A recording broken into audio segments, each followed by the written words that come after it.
good terrain, man. You back here? Yeah, we're safe now, except for the Baron.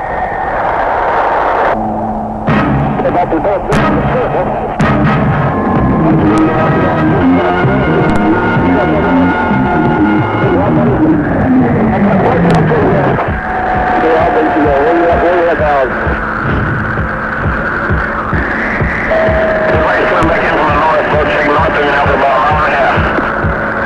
Emerging with you now.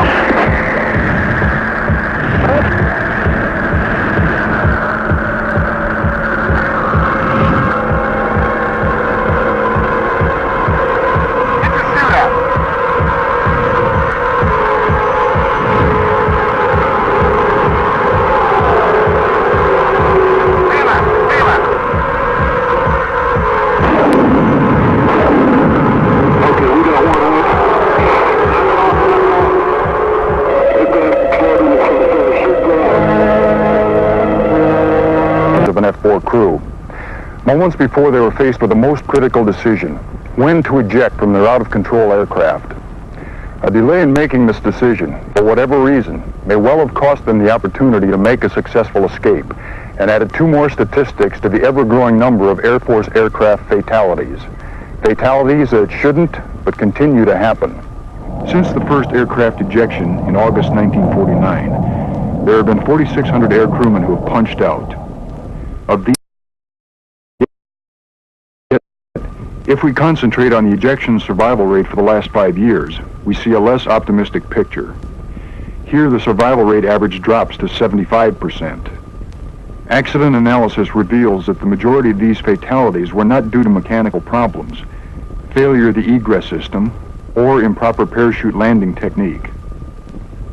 Rather, they were the direct result of delayed ejection. The Air Force Inspection and Safety Center is well aware of this problem. Single motion initiation, rocket catapults, automatic opening lap belts, ballistic powered inertia reels, seat man separators, seat stabilization devices, force deployed parachutes, and automatically deployed survival kits are just some of the improvements which were designed to facilitate crew members' escape. Some of our newer aircraft, such as the A-10, the F-15, and the F-16, are equipped with the new ACES 2 ejection seats that even surpass our other highly refined escape systems. There is some evidence that tends to suggest that many air crew members interpret escape system improvements as being additional time to overcome an emergency. This, of course, is not why escape systems are improved. They are improved to give crew members a better chance to escape. Yet, in spite of the many safety improvements, escape technology is still having a hard time keeping pace with demands placed upon it by improved aircraft performance, more complex missions, and more low-level flying now required in the current training environment. There must be time for the injection sequence to fully operate prior to ground impact. Therefore, delaying the decision to leave the out-of-control aircraft is and has been the single most critical factor in determining the success or failure of in-flight escape. This is borne out by the high fatality rate in escape attempts outside the performance envelope of the system, at low altitudes, particularly below 500 feet. No matter how good the escape system, you've got to give it time to work. As flight surgeon at the Safety Center, I've reviewed many accident reports involving the delayed ejection, and they always illustrate at least 2 points. One, these seats require a finite amount of time to work. For example, depending upon the airspeed, the rear seat out of the F-4 requires 4 or 5 seconds from initiation to full parachute, and the front seat takes a second longer. And second, these systems were not designed to overcome the horrendous sink rates generated by aircraft out of control, which may exceed 600 feet per second. There's a good reason for those mandatory bailout altitudes. You just don't have much time.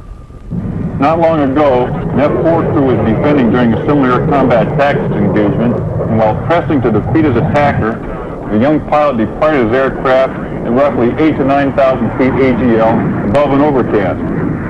Now, he had a reputation as being an aggressive, up-and-coming good stick, and he tried hard to salvage his mistake. but apparently he got a secondary stall to avoid going in the overcast, and in they went. While passing through the overcast, perhaps they became disoriented. We'll never know for sure, but one thing for certain is that both he and his Wizzo lost awareness for how fast that aircraft was really coming down. We have indications that that aircraft dropped the 8,000 or 9,000 feet in less than 16 seconds and possibly as little as 11 seconds for an average sink rate of between 500 and 700 feet per second. When it passed through 4,000 feet AGL, still unrecovered, it was going to crash and was fuel to stay with it. But when the aircraft broke to the bottom of that 1,500-foot overcast, with them still aboard, they were both dead men. The Wizzo did initiate a dual-sequenced ejection at something around 1,000 AGL, but barely achieved man-seat separation when he hit the ground. Amazingly, though the impact broke his thigh, that's not what killed him. He burned to death in a fireball. Making the ejection decision in a wartime environment does not seem to be a problem. We know from our experience in Southeast Asia that there was little reluctance for crew members to go out of a battle-damaged aircraft. Their decisions were made quickly, almost automatically, without hesitation. As a result, there was a 95% survival rate. Yet in peacetime, the decision to eject from a disabled aircraft is not always an easy one to make. In-depth analysis of aircraft accidents reveals that a number of psychological factors may be deeply involved in the decision. One expert with insight into this very complex problem is Mr. Rudy Delgado, Egress Systems Safety Manager at the Air Force Inspection and Safety Center. These are some of the other recorded reasons for delaying the ejection decision. Besides this, we think there's other things such as stigma, ego involvement, peer pressure, and command emphasis that tend to argue against a timely escape decision. However, in my opinion, the single most important element in delayed ejection is lack of situation awareness. That is, the pilot becoming so engrossed in trying to overcome his problem that he loses awareness of the overall situation, such as altitude above the ground, the recovery envelope of the aircraft, or the safe escape envelope. This usually results in a late ejection attempt or no ejection attempt at all. Situation awareness played an important role in a number of recent successful ejections. One, over the Nevada desert in late 1980, started out as a routine F-4G training exercise. I'm Lieutenant Colonel Roger Ayers, stationed at George Air Force Base. Fly the F-4G Weasel. On the 17th of December, we were up at Tonopah Electronic Warfare Range as I completed a strike shot on one of the emitters up there. Got a blink of master caution light. Started to climb out, and the entire caution panel had failed. As I checked the utility hydraulic pressure, it was down to 0. All other engine instruments read normally. Climbed up, leveled off about 13,000 feet and 350 knots. By this time had lost PC-1, PC-2, and utility. The aircraft started an uncommanded roll to the left. This time made a radio call that we were ejecting, and followed that by ordering the Evo to eject at that time. Watched him go through the mirror, and as soon as he cleared the aircraft, about 45 degrees of bank, I initiated ejection. Took until we were approximately about 130 degrees of bank, maybe 40 degrees nose low by the time my ejection seat fired. While the entire process took about 45 seconds from the first blink of a master caution light to ejection, the decision to eject probably was made back in pilot training. The aircraft was uncontrollable. I had no flight controls and no hope for recovery of the aircraft. If I had it to do over again, while I assumed a good position overall for ejection, I did not let go of the stick and did not pull the handle with both hands, and subsequently my right shoulder was broken during the ejection process.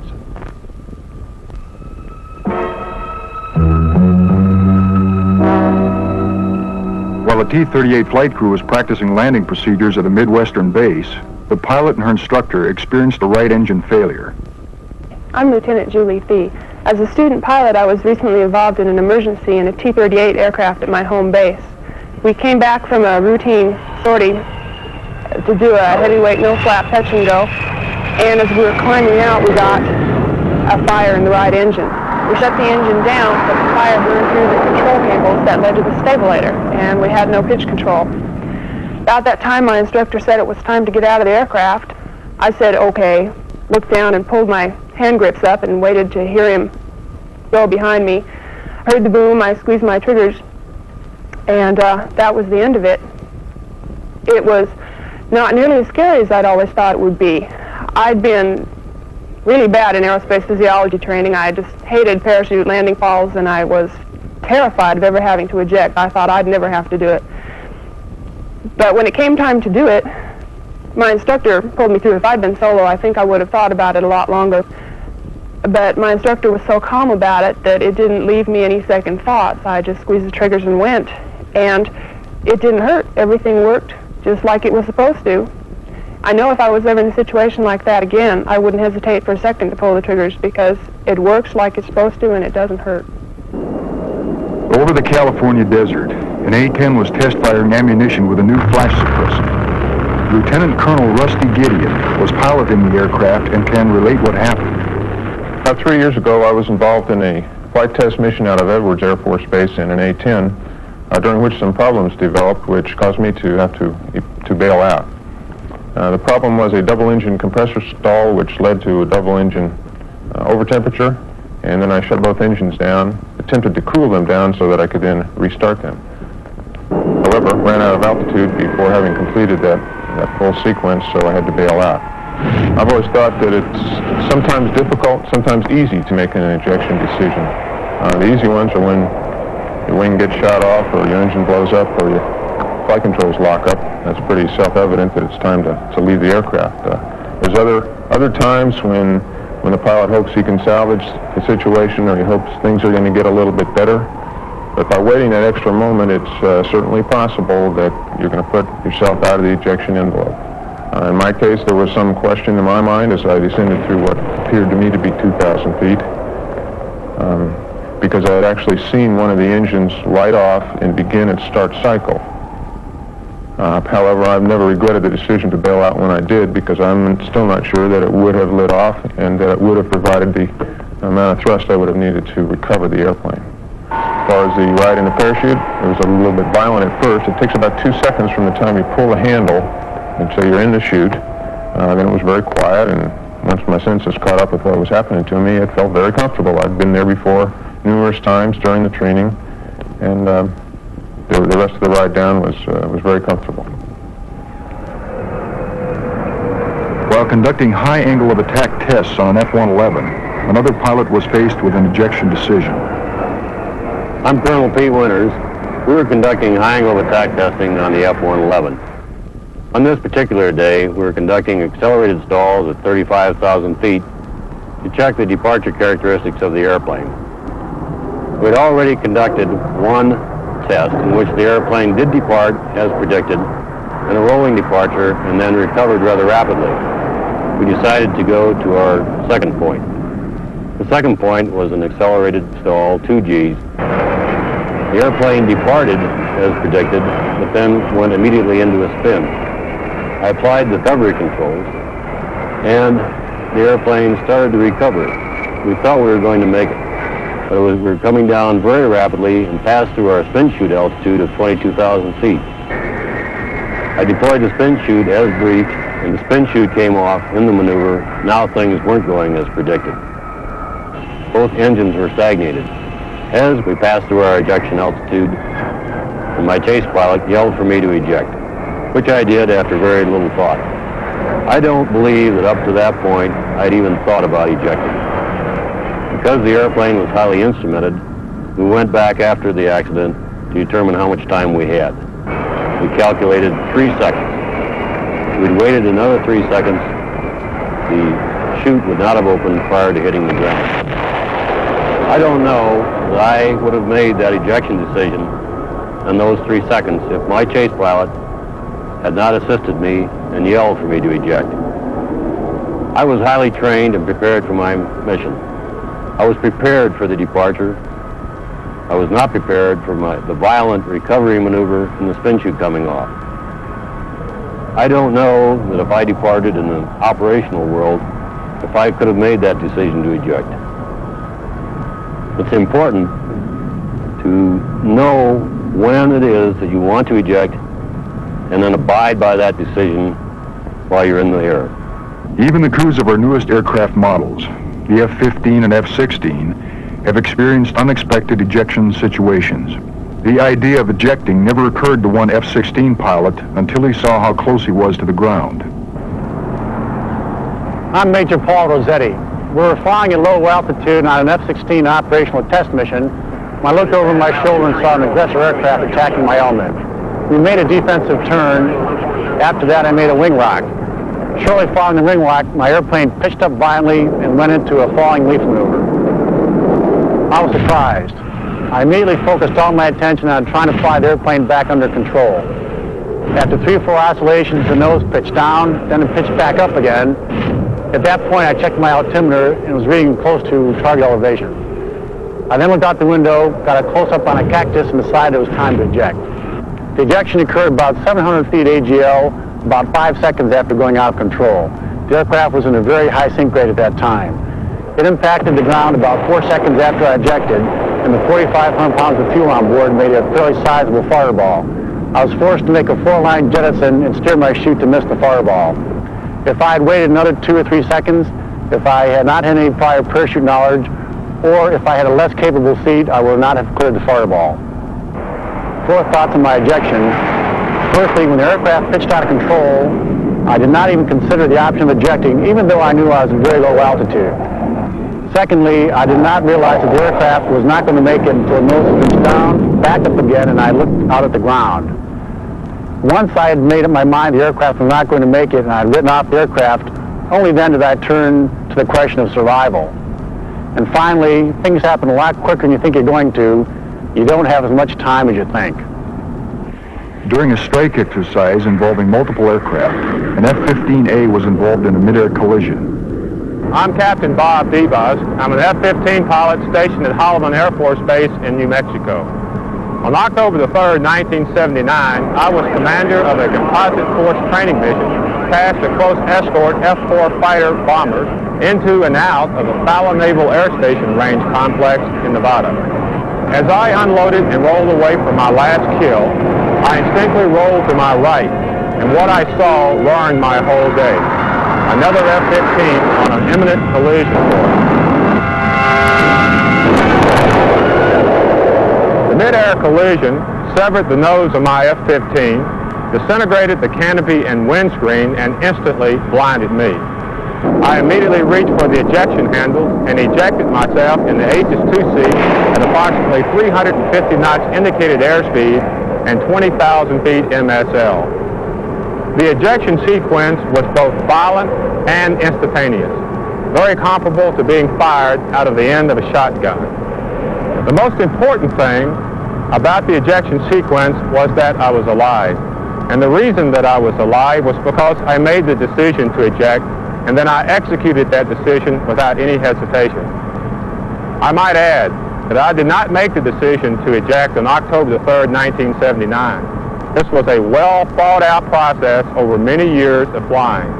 That is, my philosophy had always been, if I got myself into a situation where I could not determine the attitude or the capability of my aircraft, then I would eject, regardless of who was to blame. My message is simple and straightforward. If there is any doubt about the status of your aircraft, leave it.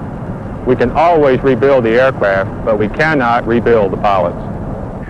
There you have several ejection experiences from fellow crew members who, like you, fly some of the present Air Force inventory. Speed in today's aircraft has doubled and quadrupled from that possible in older models only a few years ago. These higher speeds mean a reduction in the time a pilot has to perceive, to interpret, and to appropriately react. We no longer have the luxury of time to deliberate for a decision. You, today's air crews, must be able to meet the challenges presented by the aircraft that you fly. The time to think about what you will do if an out-of-control situation occurs is on the ground. Up there, the solution must be automatic. If ejection is warranted, then it too must be without hesitation. We all knew guys who didn't. All too often the accident report reads, pilots selected the wrong course of action by attempting to recover the aircraft from an out-of-control situation, one that was impossible to recover.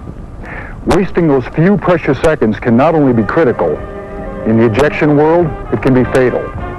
Don't let it be said that you ejected a second too late.